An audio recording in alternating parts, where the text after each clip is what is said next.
ಮಣ್ಣಿಗಾಗಿ ಉಸಿರನ್ನೇ ಕೊಟ್ಟು ನಿಂತರು. ಮಾತೃಭೂಮಿ ಶಾಂತಿಗಾಗಿ ಹೋರಾಡಿದರು. ಶತ್ರುವಿನ ಕಣ್ಣೆದುರು ಧೈರ್ಯ ತೋರಿದರು. ಮರಣವನ್ನು ನಗುತ್ತಲೇ ಎದುರಿಸಿದರು. ಲತಾ ಮಂಗೇಶ್ಕರರ ಕಂಠದಿಂದ ಹೊರಬಂದ ಈ ಗೀತೆಯನ್ನು ಕೇಳಿದರೆ ಇಂದಿಗೂ ಕಣ್ಣುಗಳು ತೇವವಾಗುತ್ತವೆ. ಆದರೆ ಇಂತಹವೇ ಪರಿಸ್ಥಿತಿಗಳು ಕಾರ್ಗಿಲ್ ಯುದ್ಧದ ಸಮಯದಲ್ಲೂ ಇದ್ದವು. ನಮ್ಮ ದೇಶದ ಪ್ರತಿ ಯೋಧನು ನೂರಾರು ಶತ್ರುಗಳನ್ನು ಸಂಹರಿಸಿ ಕೊನೆಗೆ ತಾನೇ ಹುತಾತ್ಮನಾಗಿ ನಮಗೆ ಕಾರ್ಗಿಲ್ ಯುದ್ಧದ ಜಯವನ್ನು ಉಡುಗೊರೆಯಾಗಿ ನೀಡಿದನು. ಆ ಜಯದ ನಂತರ ಪಾಕಿಸ್ತಾನ್ ಮತ್ತೆ ಭಾರತದ ಮೇಲೆ ದಾಳಿ ಮಾಡಲು ಧೈರ್ಯ ಮಾಡಲಿಲ್ಲ. ಆದರೆ ಯೋಚಿಸಬೇಕಾದ ವಿಷಯವೇನೆಂದರೆ, ಭಾರತ ಮತ್ತು ಪಾಕಿಸ್ತಾನದ ನಡುವೆ ಕಾರ್ಗಿಲ್ ಯುದ್ಧ ನಡೆದಿದ್ದೇ ಏಕೆ? ನಮ್ಮ ದೇಶದ ಸೈನಿಕರು ತಮ್ಮದೇ ಕಾರ್ಗಿಲ್ ಪರ್ವತಗಳನ್ನು ರಕ್ಷಿಸಲು ತಮ್ಮ ಪ್ರಾಣಗಳನ್ನು ಏಕೆ ಬಲಿ ನೀಡಬೇಕಾಯಿತು? ಈ ಯುದ್ಧ ಭಾರತೀಯ ಸೈನಿಕರಿಗೆ ಇಷ್ಟೊಂದು ಕಠಿಣವಾಗಿದ್ದೇಕೆ? ಮತ್ತು 3 ತಿಂಗಳುಗಳ ಕಾಲ ನಡೆದ ಈ ಸಮರದಲ್ಲಿ ಭಾರತ ಹೇಗೆ ವಿಜಯ ಸಾಧಿಸಿತು? 1971ರ ಅಕ್ಟೋಬರ್ 16ರಂದು ಪಾಕಿಸ್ತಾನವು ಕೊನೆಗೆ ತನ್ನ 93 ಸೈನಿಕರೊಂದಿಗೆ ಭಾರತದ ಮುಂದೆ ಶರಣಾಗುತ್ತದೆ. ಇದೇ ಸಂದರ್ಭದಲ್ಲಿ ಪಾಕಿಸ್ತಾನ 2 ಭಾಗಗಳಾಗಿ ವಿಭಜನೆಯಾಗುತ್ತದೆ ಮತ್ತು ಭಾರತೀಯ ಸೇನೆಯ ನೆರವಿನಿಂದ ಬಾಂಗ್ಲಾದೇಶ್ ಸ್ವತಂತ್ರ ಧ್ವಜವನ್ನು ಹಾರಿಸುತ್ತದೆ. ಈ ಯುದ್ಧದಲ್ಲಿ ಪಾಕಿಸ್ತಾನ್ ಸೇನೆಗೆ ಇತಿಹಾಸದಲ್ಲೇ ಕಂಡಿರದ ಅವಮಾನ ಎದುರಾಯಿತು. ಭಾರತದಿಂದ ಪಡೆದ ಈ ಭೀಕರ ಸೋಲಿನಿಂದ ಒಬ್ಬ ಪಾಕಿಸ್ತಾನ್ ಸೈನಿಕ ತುಂಬಾನೇ ದುಃಖಿತನಾದನು. ಅವನ ಹೆಸರೇ ಪರ್ವೇಜ್ ಮುಷರಫ್. ಪ್ರಥಮ ವಿಶ್ವಯುದ್ಧದಲ್ಲಿ ಹಿಟ್ಲರ್ ಗಾಯಗೊಂಡು ಜರ್ಮನಿಯ ಸೋಲನ್ನು ಕಂಡು ಮಿತ್ರ ರಾಷ್ಟ್ರಗಳನ್ನು ಸೋಲಿಸುವ ಕನಸು ಕಟ್ಟಿಕೊಂಡು ಜರ್ಮನಿಯನ್ನು ದ್ವಿತೀಯ ವಿಶ್ವಯುದ್ಧದ ಬೆಂಕಿಗೆ ತಳ್ಳಿದಂತೆ ಮುಷರಫ್ ಕೂಡ 1971ರ ಸೋಲಿನ ಪ್ರತೀಕಾರಕ್ಕಾಗಿ ಭಾರತದ ವಿರುದ್ಧ ಸಂಚು ರೂಪಿಸಲು ಆರಂಭಿಸಿದನು.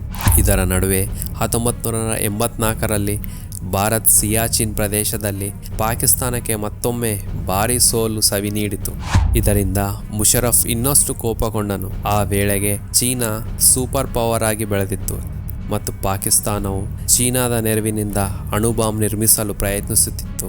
ನೆರೆಹೊರೆಯಲ್ಲಿನ ಹೆಚ್ಚುತ್ತಿರುವ ಅಪಾಯವನ್ನು ಗಮನಿಸಿ ಭಾರತ 1998ರ ಮೇ 11 ಮತ್ತು 13ರಂದು 2ನೇ ಬಾರಿ ಯಶಸ್ವಿಯಾಗಿ ಅಣುಪರೀಕ್ಷೆ ನಡೆಸಿತು. ಕೆಲವೇ ದಿನಗಳಲ್ಲಿ ಪಾಕಿಸ್ತಾನ ಕೂಡ ತನ್ನ ಅಣುಪರೀಕ್ಷೆ ನಡೆಸಿತು. ಈಗ 2 ದೇಶಗಳು ಅಣುಶಕ್ತಿಯ ಪಟ್ಟಿಗೆ ಸೇರಿದ್ದವು. 2 ಅಣುಸಂಪನ್ನ ರಾಷ್ಟ್ರಗಳ ನಡುವೆ ಯುದ್ಧ ನಡೆದರೆ ಅದು ಭಯಾನಕರವಾಗಬಹುದು ಎಂಬ ಆತಂಕ ಮೂಡಿತು. ಪರಿಸ್ಥಿತಿಯನ್ನು ಅರಿತ ಪ್ರಧಾನಮಂತ್ರಿ ಅಟಲ್ ಬಿಹಾರಿ ವಾಜಪೇಯಿ 1999ರ ಫೆಬ್ರವರಿ 19ರಂದು ದೆಹಲಿಯಿಂದ ಲಾಹೋರಿಗೆ ಬಸ್ ಪ್ರಯಾಣ ಕೈಗೊಂಡು ಫೆಬ್ರವರಿ 21ರಂದು ಪಾಕಿಸ್ತಾನದ ಪ್ರಧಾನಿ ನವಾಜ್ ಷರೀಫ್ ಅವರೊಂದಿಗೆ ಐತಿಹಾಸಿಕ ಲಾಹೋರ್ ಘೋಷಣೆಗೆ ಸಹಿ ಹಾಕಿದರು. ವಾಜಪೇಯಿ ಲಾಹೋರಿನಲ್ಲಿ ಬಸ್ನಿಂದ ಇಳಿದಾಗ ಅವರಿಗೆ ಭಾರೀ ಉತ್ಸಾಹಭರಿತ ಸ್ವಾಗತ ದೊರಕಿತು ಮತ್ತು 21 ತೋಪುಗಳ ಸಲಾಮಿ ನೀಡಲಾಯಿತು. ಆದರೆ ಇದೇ ತೋಪುಗಳು 3 ತಿಂಗಳ ನಂತರ ಭಾರತೀಯ ಸೈನಿಕರ ಎದೆಯ ಮೇಲೆ ಸುರಿಯಲಿವೆ ಎಂಬುದು ಯಾವುದೇ ಭಾರತೀಯನಿಗೂ ತಿಳಿದಿರಲಿಲ್ಲ. 1998ರ ವೇಳೆಗೆ ಮುಷರಫ್ ಪಾಕಿಸ್ತಾನ್ ಸೇನೆಯ ಮುಖ್ಯಸ್ಥನಾದ. ಅವನು ಭಾರತದ ವಿರುದ್ಧ ಆಪರೇಷನ್ ಬದ್ರ್ ಯೋಜನೆಯನ್ನು ಆರಂಭಿಸುವ ಸಂಚು ರೂಪಿಸಿದನು. ಆ ಆಪರೇಷನ್ನ ಉದ್ದೇಶ ನ್ಯಾಷನಲ್ ಹೈವೇ 1A ಮೇಲೆ ಕಬ್ಜಾ ಮಾಡಿ ಸಿಯಾಚಿನ್ ಗ್ಲೇಷಿಯರ್ಗಳಲ್ಲಿ ಭಾರತೀಯ ಸೈನಿಕ ಸ್ಥಿತಿಗಳನ್ನು ದುರ್ಬಲಗೊಳಿಸುವುದು ಹಾಗೂ ಸಿಯಾಚಿನ್ ಕಡೆಗೆ ಹೋಗುವ ಭಾರತೀಯ ಸೇನೆಯ ಸಂಪೂರ್ಣವಾಗಿ ಕತ್ತರಿಸುವುದಾಗಿತ್ತು. ಪಾಕಿಸ್ತಾನ ಸೇನೆಯ ಕನಸೇನೆಂದರೆ, ಹೇಗೆ ಪಾಕಿಸ್ತಾನ್ ಬಾಂಗ್ಲಾದೇಶವನ್ನು ಕಳೆದುಕೊಂಡಿತೋ ಅದೇ ರೀತಿ ಭಾರತವು ಲಡಾಖ್ ಪ್ರದೇಶವನ್ನು ಕಳೆದುಕೊಳ್ಳಬೇಕು ಮತ್ತು ಕಾಶ್ಮೀರ್ ವಿವಾದದಲ್ಲಿ ಭಾರತವನ್ನು ಬಲಹೀನಪಡಿಸಬೇಕು. ಆ ಪರಿಸ್ಥಿತಿಯಲ್ಲಿ ಮಾತುಕತೆ ವೇಳೆ ಬದಲಿಗೆ ಭಾರತ ಕಾಶ್ಮೀರವನ್ನು ಪಾಕಿಸ್ತಾನಕ್ಕೆ ಒಪ್ಪಿಸಬೇಕಾದ ಸ್ಥಿತಿ ನಿರ್ಮಾಣವಾಗಬೇಕು ಎಂಬುದೇ ಅವರ ಲೆಕ್ಕಾಚಾರ. ಈ ದುರದ್ವೇಷಗಳನ್ನು ನಿಜಗೊಳಿಸಲು ಪರ್ವೇಜ್ ಮುಷರಫ್ ಪಾಕಿಸ್ತಾನದ ಪ್ರಧಾನಿ ನವಾಜ್ ಷರೀಫ್ ಅವರಿಗೆ ತಿಳಿಸದೆ ಕಾರ್ಗಿಲ್ ಪ್ರದೇಶದಲ್ಲಿ ಗುಪ್ತವಾಗಿ ಇನ್ಫಿಲ್ಟ್ರೇಟ್ ಅನ್ನು ಆರಂಭಿಸಿದನು. ಕಾರ್ಗಿಲ್ನ ಬಟಾಲಿಕ್ ಪಟ್ಟಣದ ತಾಶಿ ಎಂಬ ಸ್ಥಳೀಯ ತನ್ನ ಕಳೆದು ಹೋದ ಮೇಕೆಯನ್ನು ಹುಡುಕಲು ಹೊರಟಿದ್ದ. ದೂರದರ್ಶಕದಿಂದ ನೋಡಿದಾಗ ಪಠಾಣಿ ವೇಷಧಾರಿಯಾಗಿದ್ದ ಕೆಲವು ಜನರು ಕಲ್ಲು ಹೊಡೆದು ಬಂಕರ್ಗಳನ್ನು ನಿರ್ಮಿಸುತ್ತಿರುವುದು ಅವನಿಗೆ ಕಂಡಿತು. ಅವರ ಬಳಿ ಭಾರೀ ಶಸ್ತ್ರಾಸ್ತ್ರಗಳು ಇದ್ದವು. ತಾಶಿಗೆ ಅನುಮಾನ ಬಂದಿತ್ತು, ಈ ಜನರು LOC ಗಡಿಯ ಆಚೆಯಿಂದ ಬಂದಿರಬಹುದೆಂದು. ಇದನ್ನು ಊಹಿಸಿ ತಕ್ಷಣವೇ ಸಮೀಪದ ಭಾರತೀಯ ಸೇನಾ ಪೋಸ್ಟ್ಗೆ ಮಾಹಿತಿ ನೀಡಿದ. ಇನ್ಫಿಲ್ಟ್ರೇಟ್ ಅನ್ನು ಪರಿಶೀಲಿಸಲು ಭಾರತದ ಸೇನೆ ತನ್ನ ಯೋಧರನ್ನು ಕಳಿಸಿದಾಗ ಪ್ರಾರಂಭದಲ್ಲಿ ಅವರು ಮುಜಾಹಿದ್ದೀನರು ಇರಬಹುದು ಎಂದು ಭಾವಿಸಿದರು. ಆದರೆ ಮೇ 5ರಂದು ಪಾಕಿಸ್ತಾನ ಸೇನೆ ಕಾರ್ಗಿಲ್ನಲ್ಲಿ ಭಾರತದ ಅಮ್ಯುನೇಷನ್ ಡಂಪ್ ಮೇಲೆ ದಾಳಿ ಮಾಡಿ ಅದನ್ನು ಸಂಪೂರ್ಣ ನಾಶ ಮಾಡಿತು. ಮೇ 10ರೊಳಗೆ ಭಾರತೀಯ ಸೇನೆಗೆ ಸ್ಪಷ್ಟವಾಗಿ ಗೊತ್ತಾಯಿತು ದ್ರಾಸ್, ಕಕ್ಸರ್ ಮತ್ತು ಮಾಸ್ಕೋ ಸೆಕ್ಟರ್ಗಳಲ್ಲಿ ಭಾರಿ ಪ್ರಮಾಣದ ಪಾಕಿಸ್ತಾನದ ಇನ್ಫಿಲ್ಟ್ರೇಷನ್ ನಡೆದಿದೆ ಮತ್ತು ಅವರ ಟ್ಯಾಕ್ಟಿಕ್ಸ್ ನೋಡಿದಾಗ ಇದು ಮುಜಾಹಿದ್ದೀನರ ಕೆಲಸವಲ್ಲ, ನೇರವಾಗಿ ಪಾಕಿಸ್ತಾನ್ ಸೇನೆಯ ಕಾರ್ಯವೇ ಎಂಬುದು ಸ್ಪಷ್ಟವಾಯಿತು. ಪಾಕಿಸ್ತಾನ್ ಭಾರತದ LOC ಭಾಗದಲ್ಲಿ ಸುಮಾರು 150 ಕಿಲೋಮೀಟರ್ ವ್ಯಾಪ್ತಿಗೆ ಹರಡಿಕೊಂಡಿದೆ ಎಂಬ ಸತ್ಯ ಬಹಿರಂಗವಾಯಿತು. ಕಾರ್ಗಿಲ್ ಪ್ರದೇಶ ಸಂಪೂರ್ಣವಾಗಿ ಎತ್ತರದ ಪರ್ವತಗಳು ಹಾಗೂ ಕಣಿವೆಗಳಿಂದ ಕೂಡಿರುವುದರಿಂದ ಪಾಕಿಸ್ತಾನಿಗಳು ಹಲವಾರು ಪ್ರಮುಖ ಶಿಖರಗಳು ಮತ್ತು ಕಣಿವೆಗಳನ್ನು ವಶಪಡಿಸಿಕೊಂಡಿದ್ದರು. ಮಾಸ್ಕೋ ಕಣಿವೆಯ ಸುತ್ತಮುತ್ತಲಿನ ಭಾಗಗಳು LOC ಮೇಲಿರುವ ಹಾಗೂ ಭಾರತ ಪಾಕಿಸ್ತಾನ್ ಗಡಿಯನ್ನು ನಿಗಾ ವಹಿಸುವ ಅತ್ಯಂತ ಮಹತ್ವದ ಪಾಯಿಂಟ್ 5353 ಪರ್ವತ ಶಿಖರವನ್ನು ಅವರು ಸಂಪೂರ್ಣವಾಗಿ ವಶಪಡಿಸಿಕೊಂಡಿದ್ದರು. ಕಾಗರ್ ಗ್ರಾಮ, ಬೆಟಾಲಿಕ್ ರೇಂಜ್, ಚೋರ್ ಬೆಟಾಲಿಕ್ ಪರ್ವತ ಶಿಖರಗಳು ಹಾಗೂ ತುರ್ತಕ್ ಗ್ರಾಮದ ಸುತ್ತಮುತ್ತಲಿನ ಪ್ರದೇಶಗಳಲ್ಲಿಯೂ ಪಾಕಿಸ್ತಾನಿ ಸೈನಿಕರು ಆಕ್ಯುಪೈ ಮಾಡಿಕೊಂಡಿದ್ದರು. ಈ ರೀತಿ ಅನೇಕ ಸ್ಟ್ರಾಟಜಿಕ್ ಪರ್ವತ ಶಿಖರಗಳು ಪಾಕಿಸ್ತಾನದ ಕೈಗೆ ಹೋಗಿದ್ದವು. ಈ ಇನ್ಫಿಲ್ಟ್ರೇಷನ್ 1971ರಲ್ಲಿ ಅಧ್ಯಕ್ಷ ಜುಲ್ಫಿಕಾರ್ ಅಲಿ ಭುಟ್ಟೋ ಮತ್ತು ಇಂದಿರಾ ಗಾಂಧಿ ನಡುವೆ ಸಹಿ ಮಾಡಲಾದ ಶಿಮ್ಲಾ ಒಪ್ಪಂದದ ನೇರ ಉಲ್ಲಂಘನೆಯಾಗಿತ್ತು. ಈ ಸುದ್ದಿ ಪ್ರಧಾನಿ ಅಟಲ್ ಬಿಹಾರಿ ವಾಜಪೇಯಿ ಅವರಿಗೆ ತಲುಪಿದಾಗ ಅವರು ತಕ್ಷಣ ಕ್ಯಾಬಿನೆಟ್ ಸಭೆ ಕರೆದು ವಿಷಯದ ಕುರಿತು ಚರ್ಚಿಸಿದರು. ಭಾರತ ಸರ್ಕಾರ ಪಾಕಿಸ್ತಾನದಿಂದ ಈ ಇಂಟ್ರೋಷನ್ ಬಗ್ಗೆ ಸ್ಪಷ್ಟ ಉತ್ತರ ಕೇಳುತ್ತಿತ್ತು. ಆದರೆ ನವಾಜ್ ಶರೀಫ್ ಮತ್ತು ಪಾಕಿಸ್ತಾನ ಸೇನೆ ನಿರಂತರವಾಗಿ ಇದನ್ನು ತಳ್ಳಿ ಹಾಕಿ ಇದು ಪಾಕಿಸ್ತಾನ್ ಸೇನೆಯ ಕಾರ್ಯವಲ್ಲ, ಕಾಶ್ಮೀರಿ ಮುಜಾಹಿದ್ದೀನರ ಕೆಲಸ ಎಂದು ಸುಳ್ಳು ಹೇಳುತ್ತಿದ್ದರು. ಆದರೆ ಆ ಸುಳ್ಳು ಹೆಚ್ಚು ದಿನಗಳವರೆಗೆ ಉಳಿಯಲಿಲ್ಲ. ಭಾರತೀಯ ಸೇನೆಗೆ ಪಾಕಿಸ್ತಾನ ಸೇನೆಯ ಅನೇಕ ದಾಖಲೆಗಳು ಸಿಕ್ಕವು. ಇದರಿಂದ ಈ ದಾಳಿ ಪಾಕಿಸ್ತಾನ್ ಸೇನೆಯೇ ನಡೆಸಿದೆ ಎಂಬುದು ಸ್ಪಷ್ಟವಾಗಿ ಸಾಬೀತಾಯಿತು. ಈ ಸಂಘರ್ಷ ಈಗ ಸಂಪೂರ್ಣವಾಗಿ ಕಾರ್ಗಿಲ್ ಯುದ್ಧದ ರೂಪ ಪಡೆದುಕೊಂಡಿತು. ಇದರ ಪ್ರಭಾವ ಅಂತಾರಾಷ್ಟ್ರೀಯ ಮಟ್ಟದಲ್ಲೂ ಕಂಡುಬಂದಿತು. ಜಗತ್ತಿನಲ್ಲಿ ಇದೇ ಮೊದಲ ಬಾರಿ 2 ಅಣುಶಸ್ತ್ರಗಳುಳ್ಳ ದೇಶಗಳು ನೇರ ಯುದ್ಧದಲ್ಲಿ ಮುಖಾಮುಖಿಯಾಗಿದ್ದವು. ಈ ಸಂಘರ್ಷದಲ್ಲಿ ಭಾರತದ ಮೊದಲ ಬಲಿ ಮೇ 15ರಂದು ಸಂಭವಿಸಿತು. ಜಾಟ್ ರೆಜಿಮೆಂಟ್ನ ಕ್ಯಾಪ್ಟನ್ ಸೌರಭ್ ಕಾಲಿಯಾ ಮತ್ತು 5 ಯೋಧರನ್ನು ಪಾಕಿಸ್ತಾನ್ ಸೇನೆ ಬಂಧಿಸಿತು. ಪೆಟ್ರೋಲಿಂಗ್ ತೆರಳಿದ್ದ ಈ ಯೋಧರ ಮೇಲೆ ಪಾಕಿಸ್ತಾನಿ ಸೈನಿಕರು ದಾಳಿ ನಡೆಸಿದ್ದರು. 22 ದಿನಗಳ ಕಾಲ ಇವರನ್ನು ಪಾಕಿಸ್ತಾನ ಸೇನೆ ತನ್ನ ಬಂಧನದಲ್ಲಿಟ್ಟು ಭೀಕರ ಹಿಂಸೆಗೆ ಒಳಪಡಿಸಿತು. ನಂತರ ಅವರ ಅಮಾನವೀಯವಾಗಿ ಗಾಯಗೊಂಡ ಶರೀರಗಳನ್ನು ಭಾರತಕ್ಕೆ ಹಿಂದಿರುಗಿಸಿದಾಗ ಭಾರತೀಯ ಸೈನಿಕರ ಸಹನೆಯ ಗಡಿ ಮುರಿದು ಹೋಯಿತು. ಈಗ ಒಂದೇ ದಾರಿ ಉಳಿದಿತ್ತು, ಭಾರತಕ್ಕೆ ಸಂಪೂರ್ಣ ಜಯ ಒದಗಿಸುವುದು ಮತ್ತೆ ಪಾಕಿಸ್ತಾನಕ್ಕೆ ಎಂದಿಗೂ ಮರೆಯಲಾಗದ ಪಾಠ ಕಲಿಸುವುದು. 1999ರ ಮೇ 10ರಂದು ಭಾರತೀಯ ಸೇನೆ ಪಾಕಿಸ್ತಾನದ ಸೇನೆಯ ವಿರುದ್ಧ ಆಪರೇಷನ್ ವಿಜಯ್ ಅನ್ನು ಪ್ರಾರಂಭಿಸಿತು.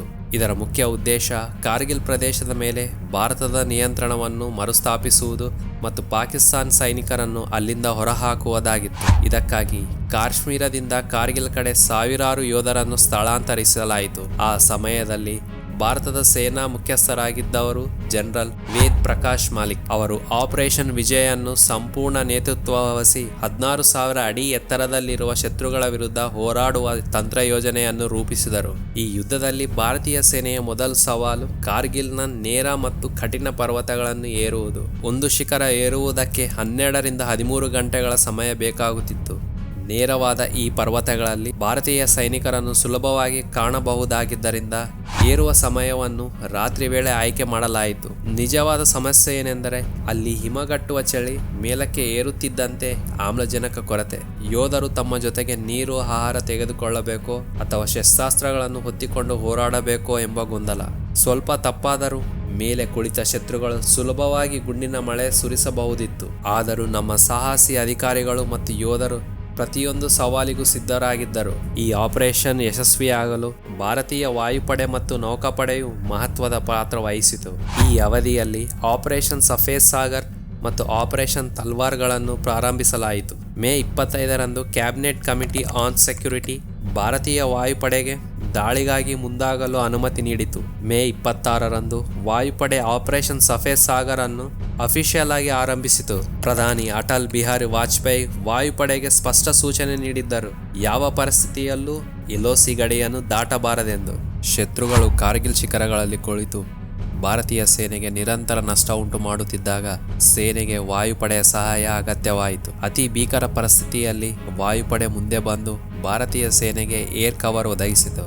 ಪಾಕಿಸ್ತಾನ್ ಪೊಸಿಷನ್ಸ್ಗಳ ಮೇಲೆ ದಾಳಿ ನಡೆಸಿ ಸೇನೆಗೆ ಸಮರ ನೀಡಲು ಬೆಂಬಲ ನೀಡಿತು. ಪರ್ವತಗಳನ್ನು ಏರುತ್ತಿದ್ದ ಯೋಧರು ಹೆಚ್ಚು ಸಾಮಗ್ರಿ ಹೊತ್ತುಕೊಳ್ಳಲು ಸಾಧ್ಯವಾಗದ ಕಾರಣ ಅಗತ್ಯ ವಸ್ತುಗಳನ್ನು ವಾಯುಮಾರ್ಗದಿಂದ ಡ್ರಾಪ್ ಮಾಡಲಾಯಿತು. ಆರಂಭದಲ್ಲಿ MI-17 ಹೆಲಿಕಾಪ್ಟರ್ಗಳ ನೆರವು ನೀಡಲಾಯಿತು. ಆದರೆ ಕಾರ್ಗಿಲ್ ಪರ್ವತಗಳಲ್ಲಿ ಈ ತಂತ್ರ ಭಾರೀ ನಷ್ಟಕ್ಕೆ ಕಾರಣವಾಯಿತು. ಮೇ 28ರಂದು MiG-27 ಯುದ್ಧ ವಿಮಾನ ಹಾರಿಸುತ್ತಾ ಫ್ಲೈಟ್ ಲೆಫ್ಟಿನೆಂಟ್ ನಚಿಕೇತ ಬೆಟಾಲಿಕ್ ಸೆಕ್ಟರ್ನಲ್ಲಿ ಪಾಕಿಸ್ತಾನಿ ತಾಣಗಳ ಮೇಲೆ ದಾಳಿ ನಡೆಸುತ್ತಿದ್ದಾಗ ಅವರ ವಿಮಾನವನ್ನು ಪತನಗೊಳಿಸಲಾಯಿತು ಮತ್ತು ಅವರನ್ನು ಬಂಧಿಸಲಾಯಿತು. ಆದರೆ ಅಂತಾರಾಷ್ಟ್ರೀಯ ಒತ್ತಡದ ಕಾರಣ ಜೂನ್ 4ರಂದು ಪಾಕಿಸ್ತಾನ ಅವರನ್ನು ಬಿಡುಗಡೆ ಮಾಡಿತು.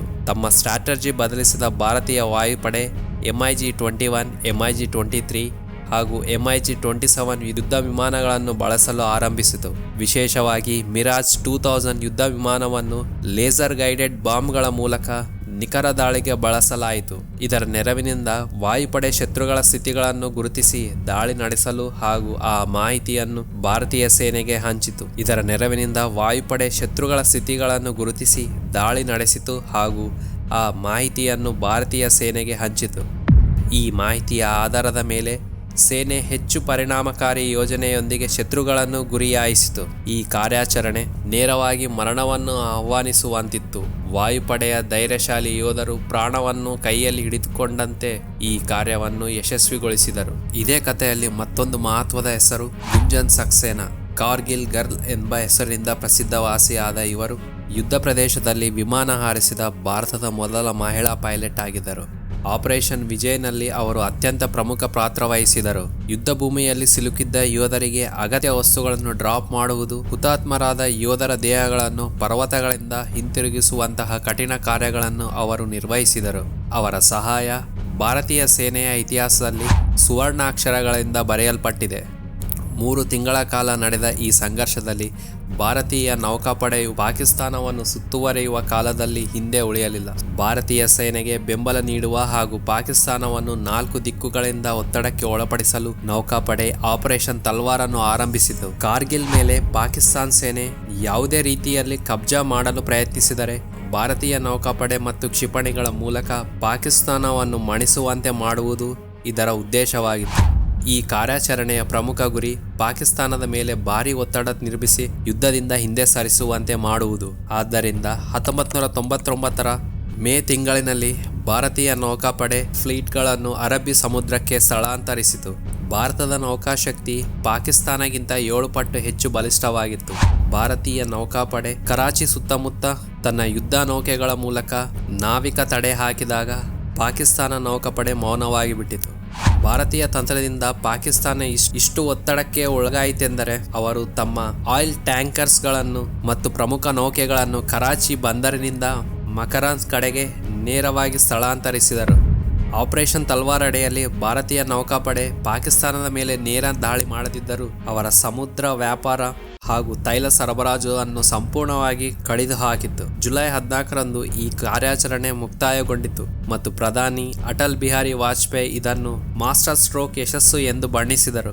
ಈ ಕಡೆ ಕಾರ್ಗಿಲ್ ಮೇಲೆ ನಿಯಂತ್ರಣ ಪಡೆಯಲು ಭಾರತ ಯೋಧರು ಧೈರ್ಯದಿಂದ ಹೋರಾಡುತ್ತಿದ್ದರು. ಅವರು ಅತಿ ಕಠಿಣ ಪರಿಸ್ಥಿತಿಗಳನ್ನು ಎದುರಿಸುತ್ತಿದ್ದರು. ನೆಲಮಟ್ಟದಲ್ಲಿ ಪಾಕಿಸ್ತಾನ ಸೇನೆಗೆ ಎತ್ತರದ ಲಾಭವಿತ್ತು. ಪರ್ವತ ಶಿಖರಗಳಿಂದ ನಿರಂತರ ಗುಂಡಿನ ದಾಳಿ ನಡೆಸುತ್ತಿದ್ದರು.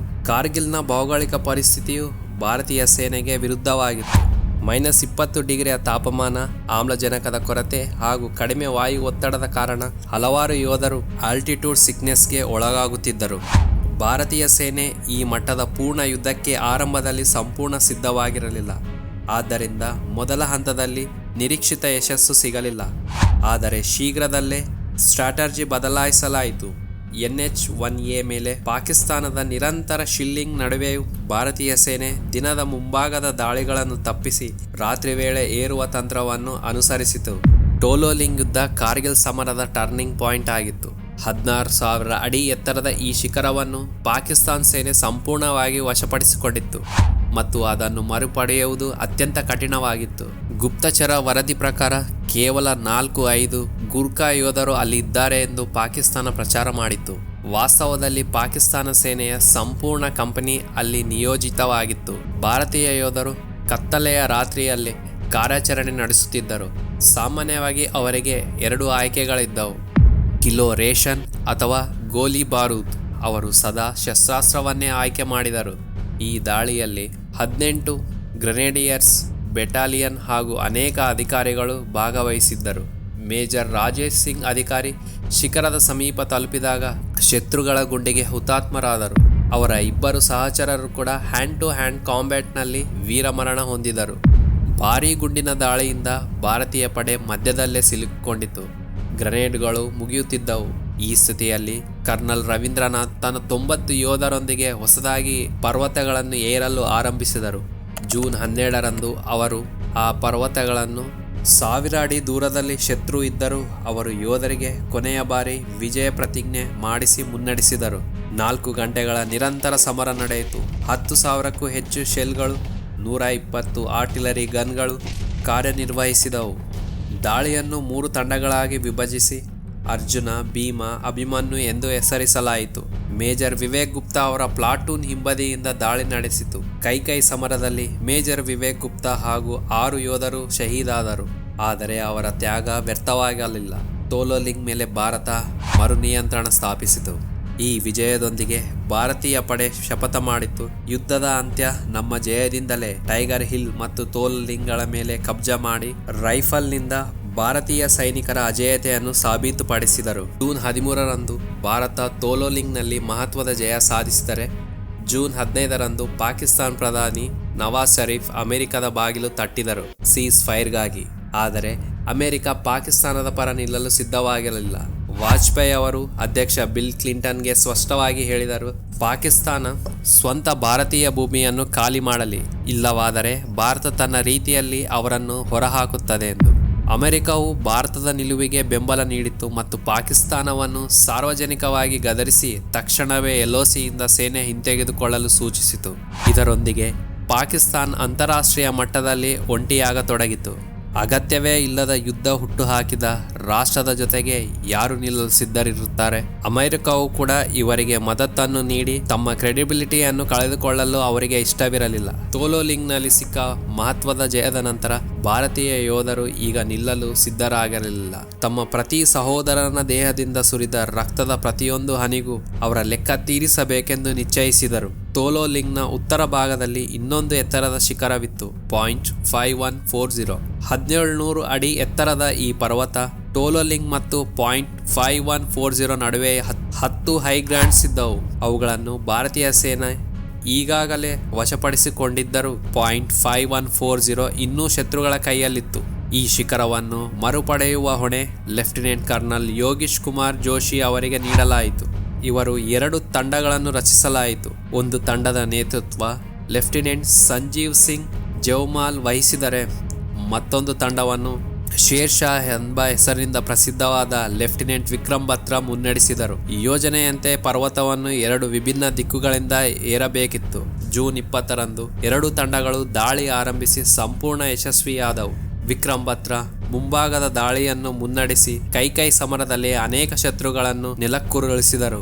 ಗಂಟೆಗಳ ಭೀಕರ ಸಮರದ ನಂತರ ಪಾಯಿಂಟ್ 5140 ಭಾರತ ವಶವಾಯಿತು. ವಿಜಯದ ಸಂಕೇತವಾಗಿ ವಿಕ್ರಮ್ ಬತ್ರಾ ರೇಡಿಯೋ ಮೂಲಕ ಪ್ರಸಿದ್ಧ ಸಂದೇಶ ನೀಡಿದರು, "ಏ ದಿಲ್ ಮಾಂಗೆ ಮೋರ್" ಅಂತ ಹೇಳಿ ಅವರ ಸಂತೋಷವನ್ನು ವ್ಯಕ್ತಪಡಿಸಿದರು. ಈ ಜಯ ರಾಜತಾಂತ್ರಿಕ ಗೆಲುವು ಆಗಿತ್ತು. ಇಲ್ಲಿ ಪಾಕಿಸ್ತಾನದ ಹಲವು ದಾಖಲೆಗಳು ಸಿಕ್ಕು ಈ ಯುದ್ಧದಲ್ಲಿ ಪಾಕಿಸ್ತಾನ ನಿರಂತರ ಸುಳ್ಳು ಹೇಳುತ್ತಿದೆ ಎಂಬುದು ಜಗತ್ತಿಗೆ ಸ್ಪಷ್ಟವಾಯಿತು. ಭಾರತೀಯ ಸೇನೆ ಒಂದೊಂದೇ ಶಿಖರ ವಶಪಡಿಸಿಕೊಂಡಂತೆ ಪಾಕಿಸ್ತಾನ ಯುದ್ಧ ಭೂಮಿಯಲ್ಲೂ ಅಂತಾರಾಷ್ಟ್ರೀಯ ಮಟ್ಟದಲ್ಲೂ ದುರ್ಬಲವಾಗತೊಡಗಿತು. ಜುಲೈ 2ರಂದು ನವಾಜ್ ಶರೀಫ್ ಅಮೆರಿಕದ ಅಧ್ಯಕ್ಷ ಬಿಲ್ ಕ್ಲಿಂಟನ್ ಬಳಿ ಸೀಸ್ ಫೈರ್ಗೆ ಸಹಾಯ ಬೇಡಿದರು. ಆದರೆ ಅಮೆರಿಕ ಸ್ಪಷ್ಟವಾಗಿ ಹೇಳಿತು, ಪಾಕಿಸ್ತಾನ ಮೊದಲು LOCಯಿಂದ ಸೇನೆಯನ್ನು ಹಿಂತೆಗೆದುಕೊಳ್ಳಬೇಕು. ಜುಲೈ 4ರಂದು ಅಮೆರಿಕ ಭೇಟಿಯ ನಂತರ ಪಾಕಿಸ್ತಾನ ಸೇನೆ ಹಿಂತೆಗೆದುಕೊಳ್ಳಲು ಒಪ್ಪಿತು. ಅಮೆರಿಕಕ್ಕೆ ಆತಂಕವಿತ್ತು. CIA ವರದಿಯಂತೆ ಪಾಕಿಸ್ತಾನ ಅಣುಶಸ್ತ್ರಗಳನ್ನು ಚಲಾಯಿಸುತ್ತಿದ್ದು ಯುದ್ಧ ಅಣುಸಮರವಾಗಿ ಮಾರ್ಪಡಬಹುದೆಂಬ ಭೀತಿ ಇತ್ತು. ವಾಸ್ತವವಾಗಿ ಜುಲೈ 4ಕ್ಕೆ ಯುದ್ಧ ಮುಕ್ತಾಯವಾದರೂ ಗ್ರೌಂಡ್ ರಿಯಾಲಿಟಿ ಏನೆಂದರೆ ಪಾಕಿಸ್ತಾನಿ ಸೈನಿಕರು ಇನ್ನೂ ಹಲವಾರು ಶಿಖರಗಳನ್ನು ಬಿಡಲು ಸಿದ್ಧವಾಗಿರಲಿಲ್ಲ. ಈ ಹಂತದಲ್ಲಿ ಟೈಗರ್ ಹಿಲ್ ಮರುಪಡೆಯುವ ಕಾರ್ಯ ಆರಂಭವಾಯಿತು. ಟೈಗರ್ ಹಿಲ್ 1700 ಅಡಿ ಎತ್ತರದ ದ್ರಾಸ್ ಪ್ರದೇಶದ ಮೇಲೆ ಪ್ರಭುತ್ವ ಹೊಂದಿದ್ದ ಅತ್ಯಂತ ಮಹತ್ವದ ಶಿಖರ. ಮೇ ತಿಂಗಳಿನಲ್ಲಿ ಇದು ವಶಪಡಿಸಿಕೊಳ್ಳುವ ಪ್ರಯತ್ನ ಭಾರೀ ನಷ್ಟಕ್ಕೆ ಕಾರಣವಾಗಿತ್ತು. ಜುಲೈ 3ರಂದು 18 ಗ್ರೆನೇಡಿಯರ್ಸ್ ಹಾಗೂ 8 ಸಿಖ್ ರೆಜಿಮೆಂಟ್ಗೆ ಈ ಕಾರ್ಯ ನೀಡಲಾಯಿತು. ಒಂದು ತಂಡ ಸಂಪೂರ್ಣ ವರ್ಟಿಕಲ್ ಬದಿಯಿಂದ ಏರಿ ಶತ್ರುಗಳನ್ನು ಅಚ್ಚರಿಗೊಳಿಸುವುದು, ಮತ್ತೊಂದು ತಂಡ ಮುಂಭಾಗದಿಂದ ದಾಳಿ ನಡೆಸುವುದು. ಲೆಫ್ಟಿನೆಂಟ್ ಬಲ್ವೇಂದರ್ ಸಿಂಗ್ ನೇತೃತ್ವದ 18 ಗ್ರೆನೇಡಿಯರ್ಸ್ ತಂಡ ರಾತ್ರಿ 3:30 ಶಿಖರ ತಲುಪಿ ಶತ್ರುಗಳನ್ನು ಅಚ್ಚರಿಗೊಳಿಸಿದರು. ವಾಯುಪಡೆಯ ಶಿಲ್ಲಿಂಗ್ ಈಗಾಗಲೇ ಶತ್ರುಗಳನ್ನು ದುರ್ಬಲಗೊಳಿಸುತ್ತಿತ್ತು. ಕೈ ಸಮರಗಳಲ್ಲಿ ಶತ್ರುಗಳು 12 ಸೈನಿಕರನ್ನು ಕಳೆದುಕೊಂಡರೆ ಭಾರತದ ಪಕ್ಕದಲ್ಲಿ 6 ಬಲಿದಾನಗಳು ಸಂಭವಿಸಿದವು. ಈ ಯುದ್ಧದಲ್ಲಿ ಕೇವಲ 19 ವರ್ಷದ ಯೋಗೇಂದ್ರ ಸಿಂಗ್ ಯಾದವ್ ಅಸಾಧಾರಣ ಸಾಹಸ ಮೆರೆದರು. ಭಾರೀ ಗಾಯಗಳ ನಡುವೆಯೂ ಅವರು ಏರುತ್ತಾ ಮುಂದುವರೆದು ಗ್ರೆನೇಡ್ ಎಸೆದು ಬಂಕರ್ಗಳನ್ನು ಧ್ವಂಸ ಮಾಡಿದರು. ಅವರ ಧೈರ್ಯದಿಂದ ಪ್ರೇರೇಪಿತಗೊಂಡು ಭಾರತೀಯ ಪಡೆ ಟೈಗರ್ ಹಿಲ್ ಮೇಲೆ ವಿಜಯಧ್ವಜ ಹಾರಿಸಿತು. ತೋಲೋಲಿಂಗ್ ಮತ್ತು ಟೈಗರ್ ಹಿಲ್ ಜಯದಿಂದ ದೇಶದಲ್ಲಿ ಸಂಭ್ರಮ ಮೂಡಿತು. ಆದರೆ ಈ ಸಂತೋಷದ ನಡುವೆ ಒಂದು ದುಃಖಭರಿತ ಅಧ್ಯಾಯ ಕಾದಿತ್ತು. ಜುಲೈ 7ರಂದು .4875 ಮಿಷನ್ಗೆ ಕ್ಯಾಪ್ಟನ್ ವಿಕ್ರಮ್ ಬತ್ರಾ ನೇತೃತ್ವದ ಜಮ್ಮು ಕಾಶ್ಮೀರ್ ರೈಫಲ್ ತೆರಳಿತು. ಅವರು ಭೀಕರ ಹೋರಾಟದಲ್ಲಿ ಅನೇಕ ಶತ್ರುಗಳನ್ನು ನಾಶ ಮಾಡಿದರು. ಮಿಷನ್ ಪೂರ್ಣಗೊಂಡಾಗ ಗಾಯಗೊಂಡ ಸಹಚರ ಲೆಫ್ಟಿನೆಂಟ್ ನವೀನ್ ಅವರನ್ನು ರಕ್ಷಿಸಲು ಬಂಕರ್ನಿಂದ ಹೊರಬಂದರು. ಅಷ್ಟರಲ್ಲಿ ಶತ್ರುವಿನ ಗುಂಡು ನೇರವಾಗಿ ಅವರ ಎದೆಗೆ ತಗುಲಿ ಭಾರತ ತನ್ನ ಶೇರ್ಷಾನನ್ನು ಕಳೆದುಕೊಂಡಿತು. .4875ಗೆ ಜಯ ಸಿಕ್ಕರೂ ಅದರ ಬೆಲೆ ಬಹಳ ದುಬಾರಿಯಾಗಿತ್ತು. ಕೇವಲ 24 ವರ್ಷದ ಕ್ಯಾಪ್ಟನ್ ವಿಕ್ರಮ್ ಬತ್ರಾ ಮತ್ತು ಕ್ಯಾಪ್ಟನ್ ಅನೂಜ್ ನಾಯರ್ ದೇಶಕ್ಕಾಗಿ ಪ್ರಾಣಾರ್ಪಣೆ ಮಾಡಿದರು. ಇಂದು ಈ .4875 ಅನ್ನು ಗೌರವದಿಂದ ಬತ್ರಾ ಟಾಪ್ ಎಂದು ಕರೆಯಲಾಗುತ್ತದೆ. .4875ರ ಯುದ್ಧದೊಂದಿಗೆ ಕಾರ್ಗಿಲ್ನಲ್ಲಿ ಭಾರತದ ಗೆಲುವು ಕೂಡ ನಿಶ್ಚಿತವಾಯಿತು. ಒಂದು ಕಡೆ ಭಾರತ್ ದ್ರಾಸ್ ಪ್ರದೇಶದ ಸಂಪೂರ್ಣ ನಿಯಂತ್ರಣವನ್ನು ತನ್ನ ಕೈಗೆ ತೆಗೆದುಕೊಂಡಿದ್ದರೆ 7 ಜುಲೈರಂದು ಭಾರತೀಯ ಸೇನೆ ಬೆಟಾಲಿಕ್ ಸೆಕ್ಟರ್ನ ಜೌಬಾರ್ ಹೈಟ್ಸ್ ಅನ್ನು ಕೂಡ ಯಶಸ್ವಿಯಾಗಿ ವಶಪಡಿಸಿಕೊಂಡಿತು. ಸಿಯಾಚಿನ್ ಸಮೀಪದಲ್ಲಿದ್ದ ಬೆಟಾಲಿಕ್, ತುರ್ತುಕ್ ಮತ್ತು ದ್ರಾಸ್ ಸೆಕ್ಟರ್ಗಳ ಮೇಲೂ ಭಾರತೀಯ ಸೇನೆ ತನ್ನ ಹಿಡಿತ ಸ್ಥಾಪಿಸಿತು. ಯುದ್ಧದಲ್ಲಿ ಭಾರತದ ಈ ಮೇಲುಗೈ ಪಾಕಿಸ್ತಾನವನ್ನು ಹಿಂಜರಿಯುವಂತೆ ಮಾಡಿತು. ಇದರ ಫಲವಾಗಿ 11 ಜುಲೈ ವೇಳೆಗೆ ಪಾಕಿಸ್ತಾನದ ಪಡೆಗಳು ಬೆಟಾಲಿಕ್ ಪ್ರದೇಶದಿಂದ ಹಿಂದೆ ಸರಿಯಲು ಆರಂಭಿಸಿತು. 12 ಜುಲೈರಂದು ಅಂತಾರಾಷ್ಟ್ರೀಯ ಒತ್ತಡದ ಕಾರಣ ಪಾಕಿಸ್ತಾನವು ಸಂಪೂರ್ಣ ಕಾರ್ಗಿಲ್ ಪ್ರದೇಶದಿಂದ ತನ್ನ ಸೇನೆಯನ್ನು ಹಿಂದೆ ಪಡೆಯಬೇಕಾಯಿತು. 14 ಜುಲೈರಂದು ಪ್ರಧಾನಮಂತ್ರಿ ಅಟಲ್ ಬಿಹಾರಿ ವಾಜಪೇಯಿ ಆಪರೇಷನ್ ವಿಜಯವನ್ನು ಮಹತ್ವದ ಯಶಸ್ಸು ಎಂದು ಘೋಷಿಸಿದರು. ಆದರೆ ಯುದ್ಧ ಅಫಿಷಿಯಲಿ 26 ಜುಲೈರಂದು ಅಂತ್ಯವಾಯಿತು. ಅಂದು ಭಾರತೀಯ ವಾಯುಪಡೆ ಮತ್ತು ಸೇನೆ ಕಾರ್ಗಿಲ್ನಿಂದ ಎಲ್ಲ ಅತಿಕ್ರಮಣಕಾರರನ್ನು ಸಂಪೂರ್ಣವಾಗಿ ತಿರುವುಗೊಳಿಸುವುದನ್ನು ದೃಢೀಕರಿಸಿತು. ಆದ್ದರಿಂದ ಈ ದಿನವನ್ನು ಕಾರ್ಗಿಲ್ ವಿಜಯ ದಿವಸ ಎಂದು ಹೇಳಲಾಗುತ್ತದೆ. ಭಾರತೀಯ ಸೈನಿಕರ ಧೈರ್ಯ, ತ್ಯಾಗ ಮತ್ತು ದೃಢ ಸಂಕಲ್ಪ ಸಂಕೇತವಾಗಿ ಇಡೀ ಪ್ರಪಂಚಕ್ಕೆ ನಮ್ಮ ಸೇನೆಯ ತಾಕತ್ತನ್ನು ಪರಿಚಯಿಸಿತು. ಈ ಸೋಲಿನಿಂದ ಕೋಪಗೊಂಡ ಪರ್ವೇಜ್ ಮುಷರಫ್ ಅಕ್ಟೋಬರ್ ತಿಂಗಳಿನಲ್ಲಿ ತನ್ನ ದೇಶದ ಸಂವಿಧಾನವನ್ನು ಸ್ಥಗಿತಗೊಳಿಸಿ ತುರ್ತು ಪರಿಸ್ಥಿತಿಯನ್ನು ಘೋಷಿಸಿದರು ಮತ್ತು ಪ್ರಧಾನಮಂತ್ರಿ ನವಾಜ್ ಶರೀಫ್ ಅವರ ಸರ್ಕಾರವನ್ನು ಉರುಳಿಸಿ ಸ್ವಂತ ಪಾಕಿಸ್ತಾನದ ಅಧ್ಯಕ್ಷರಾದರು. ನಂತರ ಈ ಯುದ್ಧದ ಮುಖ್ಯ ತಂತ್ರಜ್ಞನೇ ಜನರಲ್ ಪರ್ವೇಜ್ ಮುಷರಫ್ ಎಂಬುದು ಬಹಿರಂಗವಾಯಿತು. ಕಾರ್ಗಿಲ್ ಗೆಲುವಿಗಾಗಿ ಭಾರತವು captain Vikram Batra, lieutenant Manoj Kumar Pandey, major Vivek Gupta ಸೇರಿದಂತೆ 100 ಧೀರ ಯೋಧರನ್ನು ಕಳೆದುಕೊಳ್ಳಬೇಕಾಯಿತು. ಯುದ್ಧದ ನಂತರ captain Vikram Batra, lieutenant Manoj Kumar Pandey, major Rajesh Singh Adhikari, major Vivek Gupta, rifleman Sanjay Kumar ಹಾಗೂ ಗ್ರೆನೇಡಿಯರ್ ಯೋಗೇಂದ್ರ ಸಿಂಗ್ ಯಾದವ್ ಅವರಿಗೆ ದೇಶದ ಅತ್ಯುನ್ನತ ವೀರತಾ ಪ್ರಶಸ್ತಿ ಪರಮವೀರ ಚಕ್ರ ನೀಡಿ ಗೌರವಿಸಲಾಯಿತು. ಇಂದು ಅವರು ನಮ್ಮ ನಡುವೆ ಇಲ್ಲದಿದ್ದರೂ ಕಾರ್ಗಿಲ್ನ ಎತ್ತರ ಶಿಖರಗಳು ಅವರ ಶೌರ್ಯದ ಕಥೆಗಳನ್ನು ಸದಾ ಹೇಳುತ್ತಿವೆ ಮತ್ತು ಭಾರತ ಗಡಿಯ ಗೌರವವನ್ನು ಹೆಮ್ಮೆಯಿಂದ ಕಾಯುತ್ತಿವೆ.